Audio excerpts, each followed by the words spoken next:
ಅಭ್ಯರ್ಥಿಗಳನ್ನ ಘೋಷಣೆ ಮಾಡ್ತಾ ಇದ್ದಂತೆ ಬಿಜೆಪಿಯಲ್ಲಿ ಅಸಮಾಧಾನ ಬಂಡಾಯ ಎಲ್ಲವೂ ಶುರುವಾಗ್ತಾ ಇದೆ. ದಾವಣಗೆರೆ ಬಿಜೆಪಿಯಲ್ಲಿ ಶಮನವಾಗ್ತಿಲ್ಲ ಭಿನ್ನಮತ.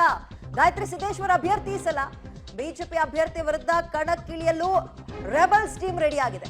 ಸಂಸದ ಜಿಎಂ ಸಿದ್ದೇಶ್ವರ್ ಕುಟುಂಬದ ವಿರುದ್ಧ ಮಾಜಿ ಸಚಿವರುಗಳು ಒಂದಾಗಿದ್ದಾರೆ. ಏಪ್ರಿಲ್ 19ನೇ ತಾರೀಕಿನೊಳಗೆ ಬಿಜೆಪಿ ಅಭ್ಯರ್ಥಿ ಬದಲಾಯಿಸಲಿಲ್ಲ ಅಂದ್ರೆ ಬಂಡಾಯ ಫಿಕ್ಸ್ ಅಂತ ರೇಣುಕಾಚಾರ್ಯ, ಡಾಕ್ಟರ್ ರವಿಕುಮಾರ್, ಎಸ್.ಎ. ರವೀಂದ್ರನಾಥ್ ಎಲ್ಲರೂ ಕೂಡ ಒಗ್ಗಟ್ಟಾಗಿದ್ದಾರೆ. ಮಾಡಾಳ್ ಮಲ್ಲಿಕಾರ್ಜುನ್ ಇವರಲ್ಲಿ ಒಬ್ರು ಬಂಡಾಯ ಸ್ಪರ್ಧೆ ಫಿಕ್ಸ್ ಅಂತ ಹೇಳಲಾಗ್ತಾ ಇದೆ. ಭಿನ್ನಮತ ಶಮನ ಮಾಡೋಕೆ ಯಡಿಯೂರಪ್ಪ ಅವರು ಎಂಟ್ರಿ ಕೊಟ್ಟು ತಮ್ಮ ಆಪ್ತ ರೇಣುಕಾಚಾರ್ಯ ಅವರ ಮುಖಾಂತರ ಇದನ್ನ ಶಮನ ಮಾಡ್ತಾರ ಗೊತ್ತಿಲ್ಲ. ಬಿಎಸ್ವೈ ನಾಳೆ ದಾವಣಗೆರೆಗೆ ಭೇಟಿ ಕೊಡ್ತಾ ಇದ್ದಾರೆ.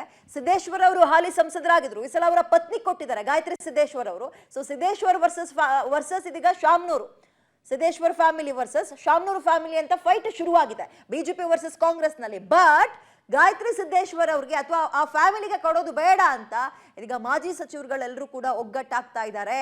ಅದರಲ್ಲಿ ರೇಣುಕಾಚಾರ್ಯ ಅವರು ಕೂಡ ಒಬ್ರು ಡೆಡ್ಲೈನ್ ಕೊಟ್ಟಿದ್ದಾರೆ. ಏಪ್ರಿಲ್ 19ನೇ ತಾರೀಕಿನ ಒಳಗೆ ಅಭ್ಯರ್ಥಿಯ ಹೆಸರು ಬದಲಾವಣೆ ಆಗ್ಲಿಲ್ಲ ಅಂದ್ರೆ ನಮ್ಮಲ್ಲಿ ಯಾರಾದ್ರೂ ಒಬ್ರು ಬಂಡಾಯ ಹೇಳ್ತೀವಿ, ನಮ್ಮಲ್ಲಿ ಯಾರಾದ್ರೂ ಒಬ್ರು ಅಭ್ಯರ್ಥಿ ಆಗ್ತಾರೆ ಅಂತ.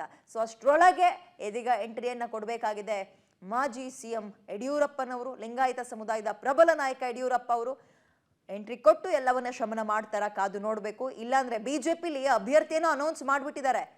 ಕಾಂಗ್ರೆಸ್ಗಿಂತ ಹೆಚ್ಚಾಗಿ ಬಿಜೆಪಿಲಿ ಭಿನ್ನಮತ ಬಂಡಾಯ ಹೇಳೋದು, ಪಕ್ಷೇತರವಾಗಿ ನಿಂತ್ಕೊಳ್ತೀನಿ ಅನ್ನೋರ ಸಂಖ್ಯೆ ಜಾಸ್ತಿ ಆಗ್ತಾ ಇದೆ.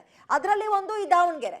ಈಗ ಹೇಗೆ ಇದನ್ನ ಶಮನ ಮಾಡುತ್ತೆ ಬಿಜೆಪಿ, ರಾಜ್ಯ ಬಿಜೆಪಿ ವಲಯ ಪಾಳಯ ಅನ್ನುವಂಥದ್ದು ಬಹಳ ಕುತೂಹಲ ಮೂಡಿಸ್ತಾ ಇದೆ.